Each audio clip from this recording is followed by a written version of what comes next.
High বন্ধুরা, আশা করি তোমরা সবাই খুব ভালো আছো। তো আজকে আমরা ক্লাস 12-এর সপ্তম অধ্যায় ভারতের শাসন বিভাগ নিয়ে আলোচনা করব। তার আগে তোমরা যারা এর আগের অধ্যায়ের ষষ্ঠ অধ্যায়ের সরকারের যে বিভিন্ন বিভাগ সমূহ বলে একটা অধ্যায় আছে, সেটার ভিডিও আমি পুরোপুরি ইউটিউবে আপলোড করে দিয়েছি। তোমরা যারা দেখোনি তারা অবশ্যই ওই অধ্যায়ের ভিডিওগুলো দেখে আসবে, নাহলে এখানে অনেক জিনিস আছে যেগুলো বুঝতে খুবই অসুবিধা হবে তোমাদের। তো দেখো, আজকে আমরা মূলত সপ্তম অধ্যায় শাসন বিভাগ আলোচনা করব। আর শাসন বিভাগের মধ্যে মূলত ছবি দেখে নিশ্চয়ই বুঝতে পারছো, এটা আমাদের ভারতের বর্তমান প্রেসিডেন্ট বা রাষ্ট্রপতি রামনাথ কোবিন্দ। তো আজকে মূলত আমরা রাষ্ট্রপতিকে নিয়ে আলোচনা করব। তার আগে বলে রাখি, তোমাদের এই অধ্যায় থেকে যত রকমের প্রশ্ন পরীক্ষায় আসে সব বিষয় পুরোপুরি কভার হবে, এ নিয়ে তোমাদের চিন্তা করতে হবে না। তার সঙ্গে সঙ্গে এই অধ্যায়ের পুরোপুরি আন্ডারস্ট্যান্ডিং যদি ঠিকঠাক করে দেখো, তোমরা অবশ্যই বুঝতে পারবে। এই অধ্যায়ের যত রকমের প্রবলেম আছে তোমরা আমাকে কমেন্ট বক্সে জানাবে যদি বুঝতে কোনো অসুবিধা হয়। আর যত রকমের পরীক্ষায় প্রশ্ন আসে সব সেগুলো আলোচনা করব, প্লাস তার সঙ্গে বইয়ের যত সিলেবাস আছে সেগুলো কমপ্লিট করব। তো আজকে আমরা মূলত শাসন বিভাগের মধ্যে মূলত রাষ্ট্রপতিকে নিয়ে আলোচনা করব। তো চলো, এই বিষয়ে আজকের যে বিষয় ভারতের শাসন বিভাগ, তার সম্পর্কে যে বেসিক কিছু নলেজ আছে এগুলো আলোচনা করে নিই, তাহলে অনেক বুঝতে তোমাদের সুবিধা হবে। দেখো, তোমরা জানো, তার আগে দেখো ভারতের সংবিধান, ঠিক আছে? ভারতের সংবিধান সম্পর্কে কিছু জেনে নাও। জেনে নিয়ে এটা পড়লে আরো অনেক বেটার হবে। দেখো, ভারতের সংবিধানে বিভিন্ন ভাগ আছে, তোমরা জানো যে 22খানা ভাগ আছে। তো প্রথম ভাগে, এটা অবশ্যই এক্ষুনি জানতে কেন বলছি এটা দেখলেই বুঝে যাবে যে ভারতের সংবিধান যে প্রথম ভাগ আছে সেখানে ধারা, প্রথম ভাগে 1 থেকে 4 নম্বর ধারা, এই 4টে ধারা আছে, ঠিক আছে, বা আর্টিকেল আছে। দ্বিতীয় অধ্যায় দ্বিতীয় ভাগে আছে, দ্বিতীয় ভাগে আছে তোমাদের 5 থেকে 11, যেখানে মূলত সিটিজেনশিপ বা নাগরিকতা নিয়ে আলোচনা করা হয়েছে। ভাগ তৃতীয় তোমাদের আছে মৌলিক অধিকার, আর্টিকেল 12 থেকে 35, ধারা 12 থেকে 35 অবধি মৌলিক অধিকার, ঠিক আছে, মৌলিক অধিকার।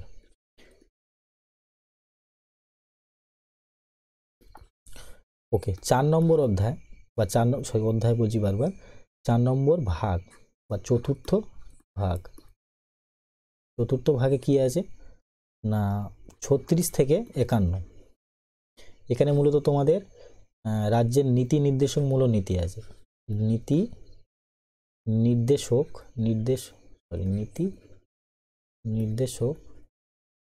মূলক নীতি, ঠিক আছে।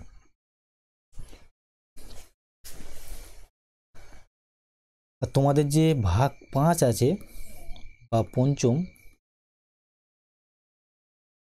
পঞ্চম ভাগে আছে আর্টিকেল 52 থেকে 151, যেখানে আছে সংঘ, মূলত কেন্দ্রীয় সরকার নিয়ে আলোচনা করেছে। তো আজকের যে বিষয়টা মূলত পুরোপুরি পঞ্চম অধ্যায়ের উপর, ঠিক আছে।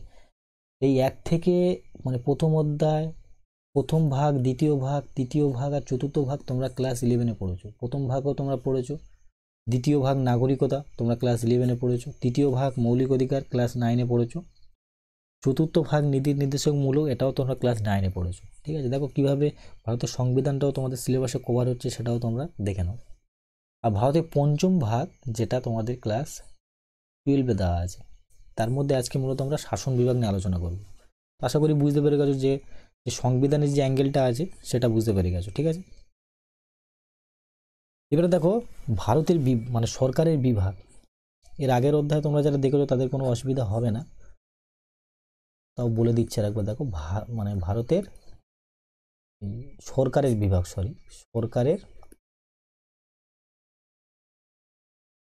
বিভাগ, তো তোমরা জানো যে সরকারের 3টে বিভাগ আছে, ঠিক আছে। এক হচ্ছে শাসন বিভাগ, ঠিক আছে, 2 হচ্ছে আইন বিভাগ, আর 3 হচ্ছে বিচার বিভাগ। বিচার বিভাগ।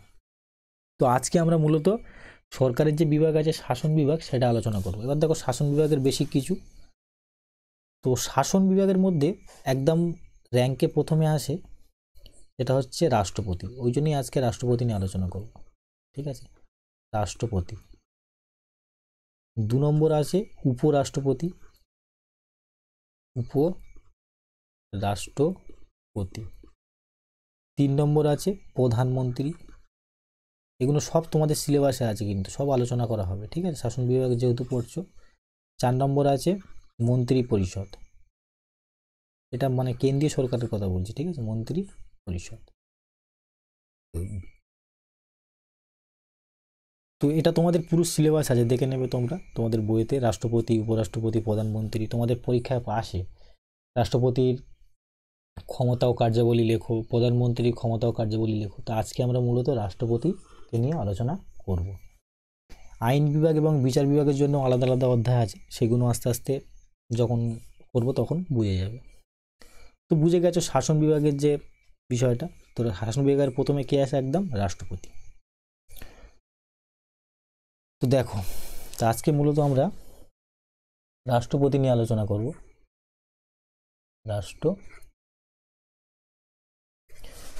রাষ্ট্রপতি কত নম্বর ভাগে আসে? না, পঞ্চম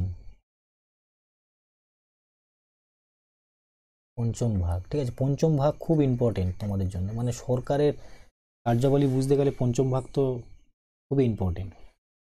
পঞ্চম ভাগের মধ্যে, পঞ্চম ভাগে আর্টিকেল কটা আছে? 100 খানা আছে, মানে 52 থেকে 151, পুরোপুরি 100 খানা ধারা আছে। আচ্ছা, এবার রাষ্ট্রপতির ধারা কটা আছে মনে রাখবে? 52 থেকে 61 অবধি পুরোপুরি রাষ্ট্রপতির ধারা। মানে 52 থেকে 61 অবধি যে ধারা আছে এখানে পুরোপুরি রাষ্ট্রপতির কার্যাবলী, যোগ্যতা, শর্ত, এইসব বিষয় নিয়ে আলোচনা করা হয়েছে। রাষ্ট্রপতির নির্বাচন, ঠিক আছে, রাষ্ট্রপতির আরও যে বিভিন্ন বিষয় থাকে সেগুলো নিয়ে আলোচনা করা হয়েছে। এবং আরও অন্য আরও অনেক ধারা আছে যেগুলো রাষ্ট্রপতির সঙ্গে কানেকশান আছে। তো সেগুলো যখন পড়াবো তখন বুঝতে পেরে যাবে। তো আমরা পুরোপুরি ধারা অনুযায়ী পড়বো, যে 52 ধারায় কী আছে, 53 ধারায় কী আছে, 54 ধারায় কী আছে, 55 ধারায় কী আছে। তাতে কী হবে, সংবিধানের প্রতি তোমাদের একটা যে আন্ডারস্ট্যান্ডিং আছে সেটা ডেভেলপ হয়ে যাবে। তো আজকে মূলত রাষ্ট্রপতি নিয়ে আলোচনা করব। তো ভিডিওটা অবশ্যই তোমরা ধৈর্য সহকারে দেখবে, কাটবে না, ঠিক আছে, স্কিপ করবে না। স্কিপ করলে কিছু বুঝতে পারবে না, কেননা এখানে প্রত্যেকটা ধারা অনুযায়ী আলোচনা করব, ঠিক আছে। দেখো প্রথম ধারা, 52 নম্বর ধারা, ধারা 52, ওকে, 52 বা আর্টিকেল, ধারা, আর্টিকেল বা ধারা যা বলতে পারো, 52। তো 52 কি আছে? রাষ্ট্রপতির পদ।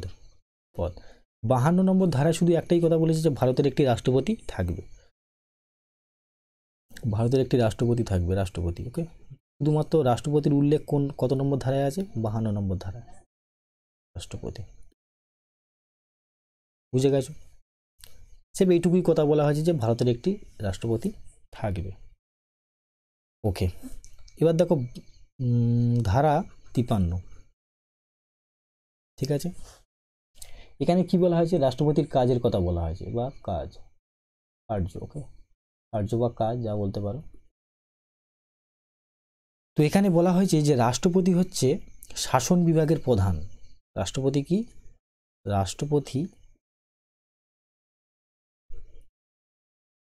শাসন বিভাগের প্রধান। কিভাবে শাসন বিভাগের প্রধান হলো? দেখো, তোমরা এর আগের স্লাইডে দেখলেই বুঝতে পেরে যাবে।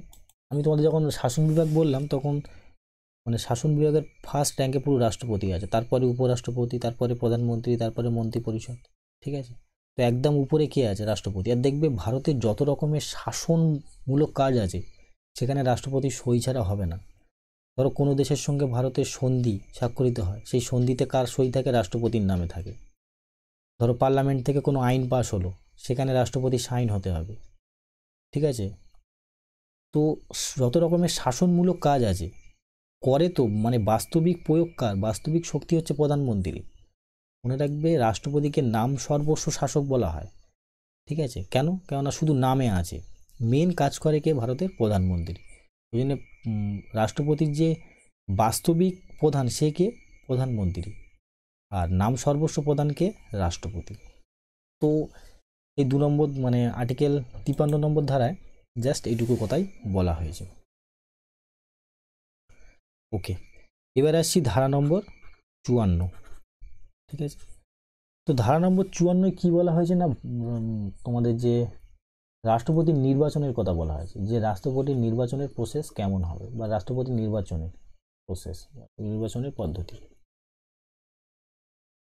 ঠিক আছে? তো মনে রাখবে রাষ্ট্রপতির নির্বাচন এটা একটা বিরাট বড় টপিক। আমি তোমাদের পুরোপুরি আর্টিকেল 52 থেকে 61 অব্দি আগে পড়িয়ে দিচ্ছি, ঠিক আছে?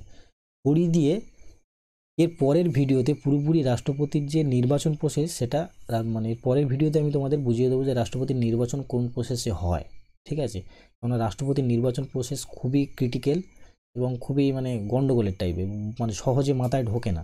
তো ওই জন্য পুরোপুরি রাষ্ট্রপতির নির্বাচন পদ্ধতি নিয়ে একটা আলাদা ভিডিও আমি তোমাদের করে দেবো, ঠিক আছে? ও নিয়ে তোমাদের চিন্তা করতে হবে না। এর পরের ভিডিওতেই আমি তোমাদের রাষ্ট্রপতি নির্বাচন নিয়ে আলোচনা করে দেবো। তো আর্টিকেল 54টা বাদ থাকলো, ঠিক আছে? কেননা এই ভিডিওটাই তোমাদের করতে মানে নির্বাচন করতে হয়তো পুরোপুরি একটা পার্ট লেগে যাবে, একটা ভিডিও লেগে যাবে, ঠিক আছে? তো এটা পরের ভিডিও আলোচনা করব। তা বুঝে গেছো আর্টিকেল 54 অবধি হলো। এবার দেখো ধারা 55, ঠিক আছে? 55 নম্বর ধারায় কি বলা হয়েছে? 55 ধারায় কোটার কথা বলা হয়েছে, যে রাষ্ট্রপতি যে নির্বাচন প্রসেস আছে এটাও নির্বাচনের সঙ্গে যুক্ত। যে রাষ্ট্রপতির নির্বাচন হলে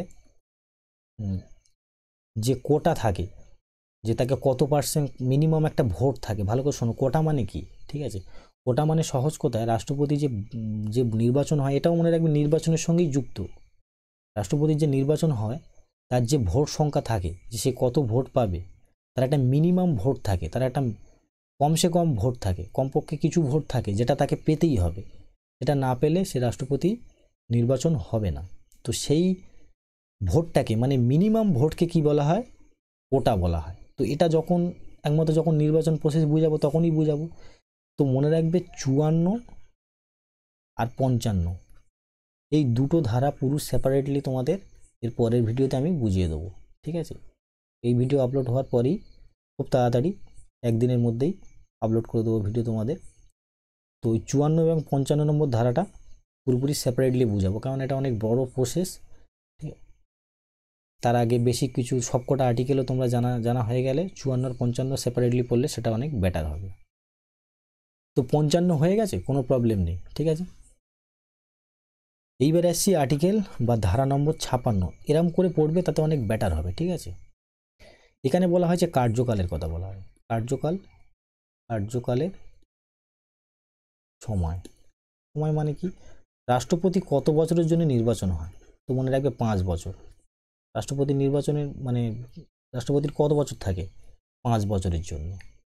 সিম্পল বিষয়। আর্টিকেল 56তে তেমন কিছুই নেই যে মানে রাষ্ট্রপতি কত বছরের জন্য নির্বাচন হয়? 5 বছরের জন্য। আচ্ছা, আর্টিকেল 57, আর্টিকেল 57 কি আছে? আর সে একটাই কথা বলা হয়েছে যে একজন রাষ্ট্রপতি দুবার নির্বাচন হতে পারবে কি না। তো মনে রাখবে আর্টিকেল 57 সেই প্রসেসটাই দেওয়া আছে যে হ্যাঁ একজন মানে রাষ্ট্রপতি দুবার নির্বাচন হতে পারবে। তো আমি এখানে লিখছি দুবার নির্বাচন। আচ্ছা, এবার এখান থেকে একটা প্রশ্ন আসতে পারে যে ভারতের ইতিহাসে কোন রাষ্ট্রপতি যে দুবার নির্বাচন হয়েছিল? তো মনে রাখবে ভারতের প্রথম রাষ্ট্রপতি রাজেন্দ্র প্রসাদ, ডক্টর রাজেন্দ্র প্রসাদ, ডক্টর রাজেন্দ্র প্রসাদ, রাজেন্দ্র প্রসাদ।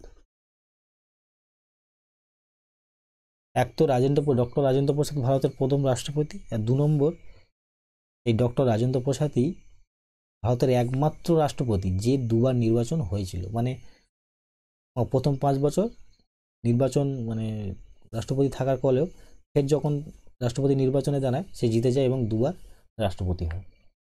তো আশা করি বুঝতে পেরে গেছো যে আর্টিকেল 52 কি বলা হয়েছে, রিভাইজ মারবে ভালো করে, মানে রিভাইজ ভালো করে মারলে কি হবে তোমাদের অনেক মুখস্থ করতে সুবিধা হবে। আর্টিকেল 52 পদ বলা হয়েছে। আর্টিকেল 53 তোমার কার্য বলা হয়েছে যে রাষ্ট্রপতি শাসন বিভাগের প্রধান। আর্টিকেল 54 রাষ্ট্রপতির নির্বাচন। আর্টিকেল 55 কোটা। আর্টিকেল 56 কার্যকালের সময় কত বছর, 5 বছর। আর্টিকেল 57 কি আছে, দুবার নির্বাচন, ঠিক আছে, রাষ্ট্রপতি কবার নির্বাচন হতে পারবে। ওকে, এটা হয়ে গেছে। চলো এবারে আর্টিকেল 58 বোঝাই, একটু বড় আছে ওই জন্য। এগুলো তোমাদের বইয়েও পেয়ে যাবে, ঠিক আছে, এখান থেকে শর্ট প্রশ্নও আছে তোমাদের জন্য। আর্টিকেল 58, ঠিক আছে। 58 নম্বর ধারায় কি বলা আছে যে রাষ্ট্রপতির যোগ্যতা কি হবে, যে কি কি যোগ্যতা থাকতে হবে তার জন্যে একজন ব্যক্তি রাষ্ট্রপতি হতে পারবে। এখানে খুব ইন্টারেস্টিং জিনিস আছে, ভালো করে দেখো, ঠিক আছে। তো প্রথম যোগ্যতা বলা হয়েছে যে ভারতীয় নাগরিক। ভারতীয় নাগরিক, তাকে ভারতীয় নাগরিক হতে হবে প্রথম। ওকে, 2 নম্বর শর্ত হচ্ছে 35 বছর বয়স হতে হবে, খুব ইম্পর্টেন্ট, ঠিক আছে, খুব গুলিয়ে যায় তোমাদের। কার্যকালের মেয়াদ তো ঝেসে বলে দেবে যে রাষ্ট্রপতির কার্যকালের মেয়াদ হচ্ছে 5 বছর, কিন্তু তার কত বছর হলে সে রাষ্ট্রপতি হতে পারবে, মিনিমাম তাকে 35 বছর হতে হবে, 35 বছরের অভিজ্ঞ হতে হবে, তারপরেই সে রাষ্ট্রপতি হতে পারবে। এখন ভালো করে দেখো,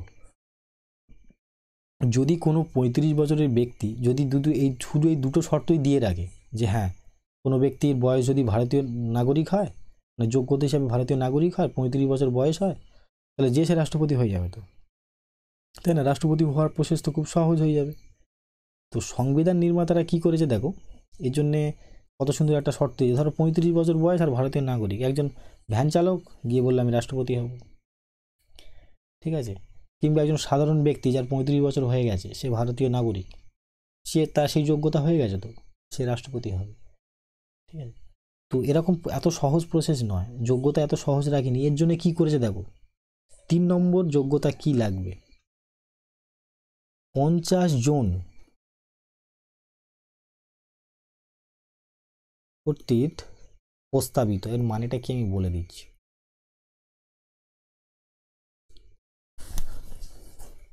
এই 50 জন কর্তৃক প্রস্তাবিত মানে কি, 50 জন ব্যক্তি, ঠিক আছে, যারা বলবে যে হ্যাঁ রাষ্ট্রপতি, মানে এই ব্যক্তি রাষ্ট্রপতি হবে। এখন এই ব্যক্তি, এই 50 জন কারা, মনে রাখবে এই 50 জন লোকসভা অথবা রাজ্যসভার এমপিরা। মানে সিম্পল বিষয় যদি আমি বলি তোমাদের সহজ ভাষায়, যে 50 জন এমন এমপি লাগবে যারা সমর্থন করবে যে হ্যাঁ, প্রস্তাব করবে হ্যাঁ, যে মানে কোনো একজন ব্যক্তি সে রাষ্ট্রপতি হবে। তো দেখো ভারতীয় নাগরিক তো যে সে, মানে আমরা সবাই ভারতীয় নাগরিক, 35 বছর হলেই চাইবে, কিন্তু সে 50 জন এমএলএ কোথায়, এমপি কোথায় পাবে, মনে রাখবে লোকসভা এবং রাজ্যসভার সদস্যদের এমপি বলা হয়। তো সে 50 জন এমপি কোথায় পাবে, যারা প্রস্তাব দেবে যে হ্যাঁ এই ব্যক্তি ভারতীয় রাষ্ট্রপতি হতে পারবে। আরও গন্ডগোল করে দিয়েছে দেখো, 4 নম্বরে 50 জন কর্তৃক সমর্থিত, ঠিক আছে, সমর্থিত মানে কি, আরও 50 জন এমপি লাগবে এই লোকসভা বা রাজ্যসভা, ঠিক আছে, লোকসভা বা রাজ্যসভা। লোকসভা রাজ্যসভা কি, এর আগের অধ্যায়ে আমি খুব ভালো করে বুঝিয়ে দিয়েছি, ওকে। তো 50 জন কর্তৃক সমর্থিত মানে কি, এখানেও 50 জন এমপি লাগবে লোকসভা বা রাজ্যসভা, যারা সমর্থন করবে, ভালো করে শোনো, প্রস্তাব আলাদা, যে হ্যাঁ তারা মানে লিখিত প্রস্তাব দেবে যে হ্যাঁ এই ব্যক্তি রাষ্ট্রপতি হবে। প্রস্তাব দেওয়ার সঙ্গে সঙ্গে আরও 50 জন লাগবে যারা সমর্থন দেবে যে হ্যাঁ লোকসভা বা রাজ্যসভার যে কোনো 50 জন এমপি সমর্থন দেবে, কি সমর্থন দেবে, যে হ্যাঁ এই ব্যক্তি রাষ্ট্রপতি হবে। ওকে, 5 নম্বর পয়েন্ট, জমানত। জমানত মানে কি, তাকে জমানত 15,000 টাকা দিতে হবে, ঠিক আছে। যে রাষ্ট্রপতি হবে তাকে জমানত কত টাকা দিতে হবে, 15,000 টাকা দিতে হবে। তো আশা করি বুঝতে পেরেছো কী কী যোগ্যতা হতে হবে। ভারতীয় নাগরিক হতে হবে, 35 বছর এর ব্যক্তি হতে হবে, 50 জন এমপি লাগবে যারা তাকে সমর্থন দেবে, 50 জন এই প্রস্তাব করবে যে হ্যাঁ, লিখিত প্রস্তাব দেবে, প্রস্তাব যা তা না, লিখিত প্রস্তাব। আবার 50 জন এমন ব্যক্তি লাগবে যারা সমর্থন দেবে, আর সেই ব্যক্তিকে, যে ব্যক্তি রাষ্ট্রপতি হবে, তাকে 15,000 টাকা জমানত দিতে হবে। আশা করি বুঝতে পেরে গেছো। এবারে দেখো, এই 15,000 টাকা নিয়ে একটা কথা আছে।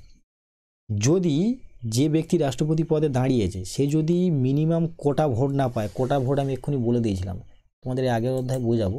এই যে বললাম 55 নম্বর ধারায় যে কোটা আছে, কোটা মানে আমি কি বললাম এক্ষুনি, মিনিমাম ভোট, ঠিক আছে, কমসে কম তাকে এই ভোটটা পেতে হবে।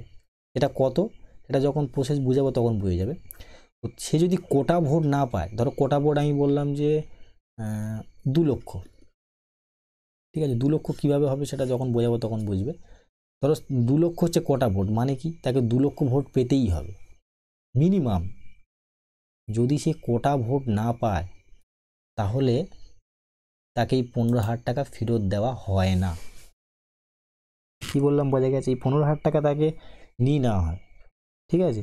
আর যদি সে কোটা ভোট পের করে যায় তাহলে 15,000 টাকা তাকে আবার ফেরত দেওয়া হয়। তো এতে এই প্রসেসটা কেন রেখেছে?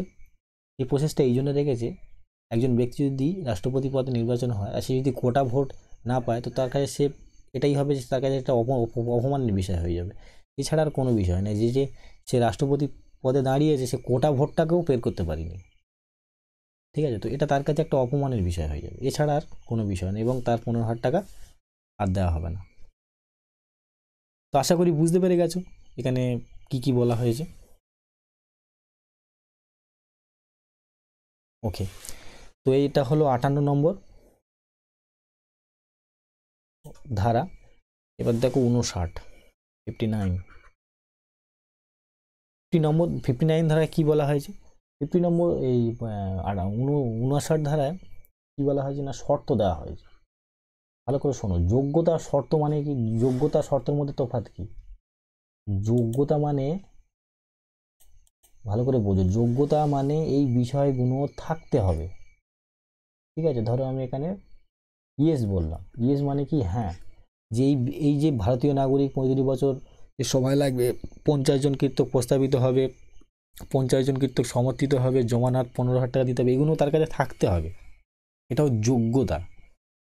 আর শর্ত আলাদা জিনিস, শর্ত মানে কি, সেই সব জিনিস থাকবে না, ঠিক আছে। শর্ত মানে কি, সেই সব জিনিস থাকবে না। এক পাগল, যদি কোনো ব্যক্তি পাগল হয়, সে পাগল না হলে হবে, ঠিক আছে। সে কোনো ব্যক্তি যদি পাগল হয় তাহলে সে কি হবে, তাহলে সে রাষ্ট্রপতি হতে পারবে না। 2 নম্বর হচ্ছে দেউলিয়া। দেউলিয়া কারা তোমরা নিশ্চয়ই জানো, যারা অতিরিক্ত হারে ঋণ নিয়ে নেয় কিন্তু দিতে পারে না, তখন তাকে বলা হয় দেউলিয়া। যদি দেউলিয়া হয় তাও সে রাষ্ট্রপতি হতে পারবে না। দেখতে পাচ্ছি এখানে শর্ত দেওয়া হয় যে এইগুলো থাকলে হবে না, এইগুলো যদি থাকে তাহলে হতে পারবে না। আর যোগ্যতায় কি বলেছে, যোগ্যতা থাকতে হবে, আর শর্তে কি বলেছে, না থাকলে হবে না গো। 3 নম্বরে কি বলা হয়েছে, কোনো এমপি হলে হবে না, ঠিক আছে। এমপি মানে কি তোমরা জানো যে লোকসভা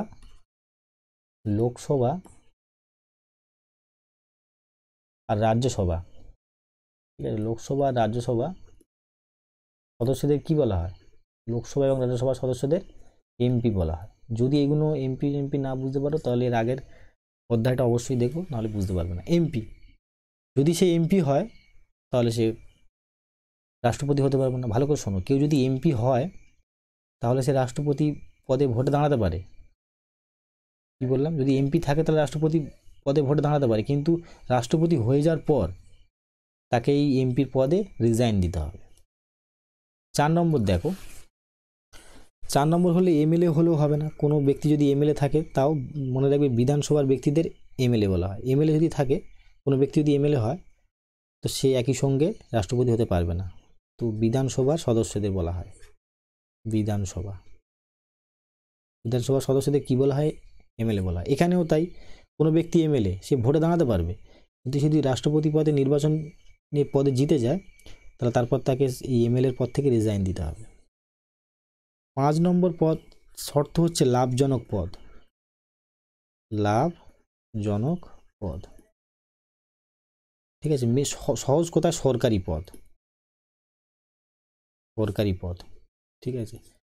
কোনো ব্যক্তি যদি সরকারি পদে থাকে, ঠিক আছে, তাহলে তাকে ধর কেউ সরকারি চাকরি করে, সে রাষ্ট্রপতি হতে চায়, তো তাকে সবার প্রথম কি করতে হবে, তাকে ওই সরকারি পদ থেকে রিজাইন দিতে হবে, রিজাইন দিয়ে তারপরেই রাষ্ট্রপতি পদে যোগদান করতে হবে, ঠিক আছে।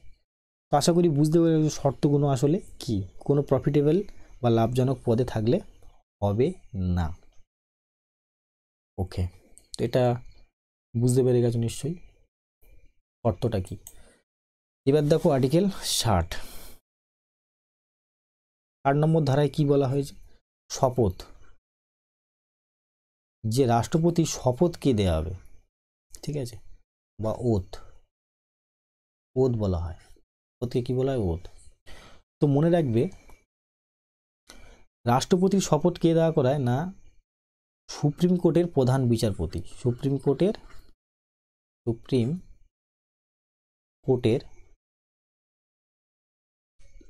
প্রধান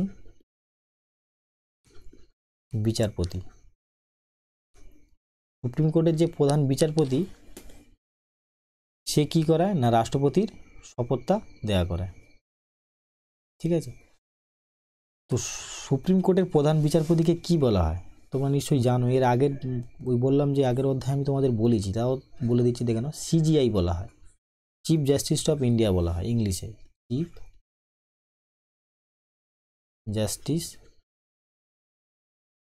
অফ ইন্ডিয়া, ঠিক আছে, চিফ জাস্টিস অফ ইন্ডিয়া। এখন আছে S A Bobde, S A Bobde,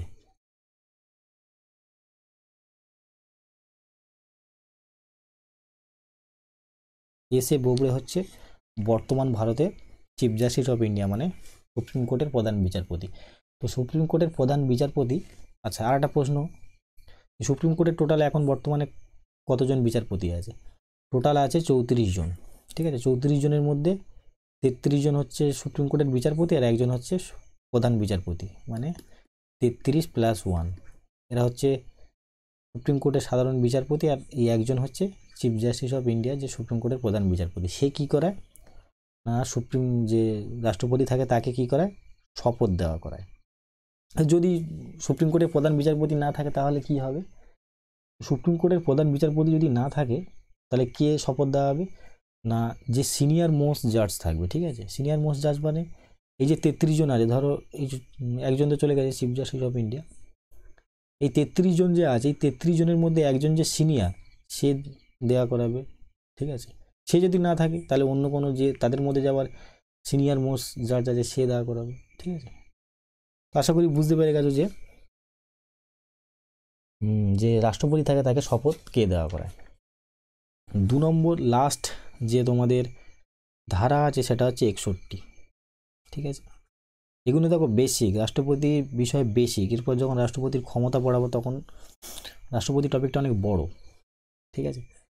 তো 61 নম্বর ধারায় কি বলা হয়েছে না, রাষ্ট্রপতির বহিষ্কার, বহিষ্কার মানে কি, বহিষ্কার বলা ঠিক হবে না, অপসারণ, অপসারণ মানে কি ভালো করে দেখো। ধরো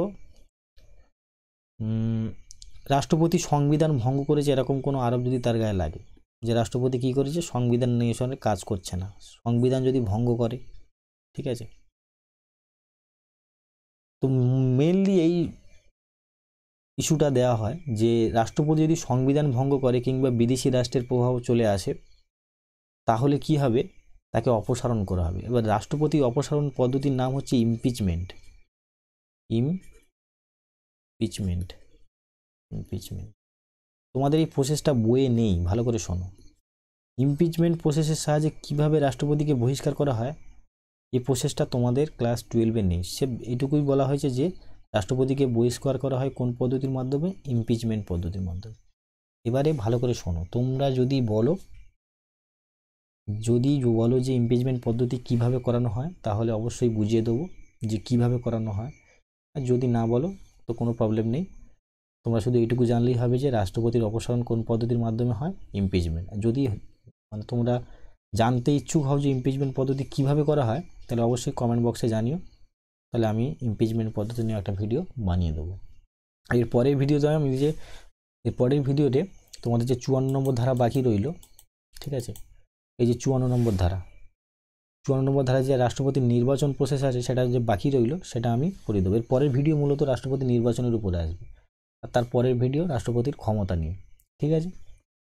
তো রাষ্ট্রপতি অনেক বড় টপিক, এখান থেকে মূলত যা প্রশ্ন আসে শর্ট প্রশ্নের জন্য ইম্পর্টেন্ট। আর যদি তোমরা বড় প্রশ্ন লিখতে চাও, ধারা অনুযায়ী লিখলে অনেক বেশি বেটার নাম্বার পাবে, ঠিক আছে, কেননা ধারা সম্পর্কে খুব কম নলেজ থাকে, ঠিক আছে। তোমরা জানো যে রাষ্ট্রপতির নির্বাচন কিভাবে হয়, মেবি জানতে পারো, ঠিক আছে। আরও অনেক কিছু রাষ্ট্রপতির জানতে পারো, কিন্তু সংবিধানে কত নম্বর ধারায় কিভাবে দেওয়া আছে, রাষ্ট্রপতি কার্যকালও জানো, কিন্তু কত নম্বর ধারায় বললে মুশকিল হয়ে যায়। তো আশা করি তোমাদের ভিডিওটা ভালো লেগেছে। আর এর পরের ভিডিওতে বললাম আমি তোমাদের যে রাষ্ট্রপতি নির্বাচন প্রসেস সেটা বোঝাবো, অনেক বড় প্রসেস। তো আজকে এই অবধি। যদি বুঝতে কোনো জায়গায় কোনো অসুবিধা হয় তাহলে অবশ্যই কমেন্ট বক্সে জানিও। আর যদি চ্যানেলে নতুন হয়ে থাকে তাহলে অবশ্যই সাবস্ক্রাইব করে দিও এবং পাশে থাকা বেল আইকনটাও প্রেস করে দিও। আর যদি ভিডিও ভালো লাগে তাহলে অবশ্যই লাইক করে দিও, শেয়ার করে দিও এবং যতটা পারো তোমাদের বন্ধুদেরকেও এই বিষয়ে বলো।